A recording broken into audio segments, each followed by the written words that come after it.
Alors, je suis Mireille, la secrétaire administrative de l'association Des Bras France. Alors, ça remonte au siècle dernier. C'était un soir de juin 1993. Pour tout dire, en fait, mon engagement auprès de Des Bras est dans le cadre d'un mécénat de compétences. Et ça a commencé lors d'une soirée caritative qui a été organisée par un des journalistes qui bossait pour ma société, qui avait dans son entourage un jeune qui était atteint de B, qui est malheureusement décédé depuis. Et évidemment, pour financer cette manifestation, il avait besoin de fonds. Il s'est adressé à ma société, qui était une mutuelle, donc des valeurs d'humanisme. Ça a été accepté immédiatement. Et lors de cette soirée, il y a eu un coup de foudre amical entre ma direction, ma présidence, et l'association qui s'appelait EBAU à l'époque. Et notre président a dit au président Rigad, si vous avez besoin d'organiser de nouvelles manifestations pour faire connaître cette sale maladie, mon service communication est à votre disposition. Et c'était moi. Et c'est ainsi que pendant 10-15 ans, avec ce journaliste qui était toujours à nos côtés, nous avons organisé tout plein de manifestations pour faire connaître le B. Tout était à faire. Et en 2004, l'association m'a demandé si je pouvais ou si je souhaitais prendre le secrétariat administratif de l'association. Donc, en accord avec mon employeur, cette mission de secrétariat a été ajoutée à mes fonctions permanentes. Donc, j'effectue une veille 5 jours par semaine. Je suis là. Un mail, un coup de fil. C'est important pour l'association. J'ai découvert le B donc brutalement lors de cette fameuse soirée. Mais je n'ai pas eu peur, je n'ai pas eu de recul. En revanche, oui, j'ai imaginé tout de suite la souffrance que peuvent ressentir les personnes touchées, puisqu'il y avait des personnes, autant des personnes moyennement touchées, mais des personnes très atteintes, donc là où ça se voit. Parce que bon, c'est une maladie à la gomme où c'est pas parce que ça se voit pas qu'on souffre pas. Et ça, on l'apprend au fil du temps. Mais je n'ai pas eu à m'habituer pour autant, parce que lorsque je considère les personnes, je les considère dans leur globalité. La seule chose où il y a peut-être eu un petit peu de sentimental, c'est que lors de cette soirée, le fameux garçon qui était dans l'entourage du journaliste qui nous avait approchés, avait sensiblement le même âge que mon fils. Et tout de suite, j'ai vu ce qu'il pouvait faire et pas faire. Et je les ai vus grandir. Geoffrey et mon fils, je les ai vus grandir. Tout ce que mon fils faisait, que Geoffrey, de moins en moins, pouvait faire. Et ça m'a touchée en tant que mère. Mais pour autant, je voyais Geoffrey comme quelqu'un de tout à fait normal, d'autant que c'était un battant, comme beaucoup de gens d'ailleurs dans cette maladie. Ben, quand on a quelque chose qui ne va pas, eh ben, on veut prouver qu'on peut être aussi bon et même parfois meilleur. Et je vois beaucoup de malades, franchement, ben, chapeau, hein. ils se démènent et font des choses merveilleuses.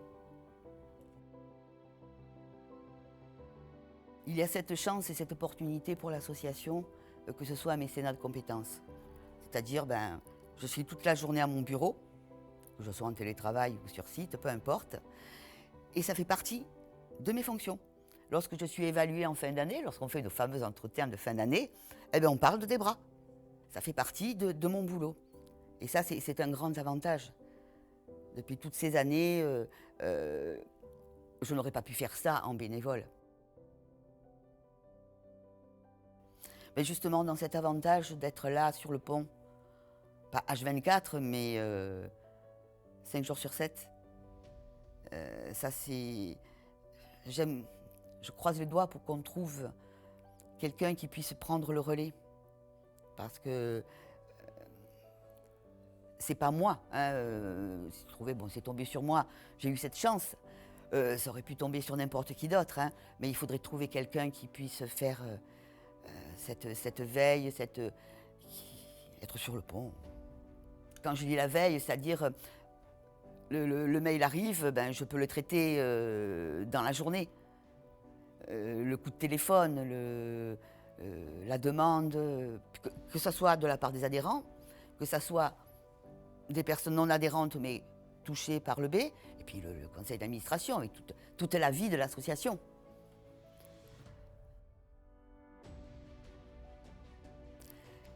Il ne m'en vient pas à l'esprit. En fait, Debra fait partie de mon quotidien depuis si longtemps. Des moments forts, non. Enfin, pas plus forts que d'autres, quoi.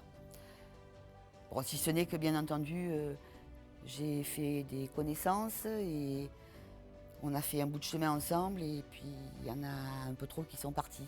Ça, oui, ça marque. Donner la parole aux malades, parce que c'est à eux de mettre des mots sur les mots. Les montrer, bon, sans tomber dans le voyeurisme non plus, mais derrière ce mot barbare d'épidermolyse bulleuse, il y a des êtres, il y a des vies, il y a des souffrances physiques et psychiques, et c'est ça que le public devrait voir. Il faut montrer un petit peu, montrer ce que ça crée dans le quotidien, ces contraintes, justement comme quand je parlais tout à l'heure de ce que ce garçon ne pouvait pas faire, plus faire. Oui, donner la parole aux malades et qu'ils retrouvent, parce que ce sont des gens, comme je disais tout à l'heure, comme les autres. Mais il faut quand même prendre en considération qu'ils sont dans une sacrée galère et il faut le montrer. Alors bon, la petite réponse bateau, les petits ruisseaux font les grandes rivières. Parfois les gens, c'est vrai, disent « Oh, je ne peux pas donner beaucoup », et peu importe, c'est le geste. Et déjà, la personne qui donne, c'est qu'elle a entendu parler. Alors ça, c'est bien. Pour nous, au-delà du fait de recueillir des fonds pour la recherche, on dit, tiens, là, cette personne, elle a été émue, elle a été touchée, elle s'est sentie concernée, elle a voulu faire quelque chose. Ça prouve que ça avance. Et le don, ben, cette personne qui donne peu, il y en a tout plein des gens comme ça qui donnent peu. Mais au total, dans l'enveloppe, c'est bien conséquent. Il n'y a pas de petits ni de gros dons. Il y a des gestes, ce sont des gestes de solidarité, des gestes d'amour qui montrent que l'indifférence, finalement, n'est pas aussi répandue que ce qu'on peut le croire.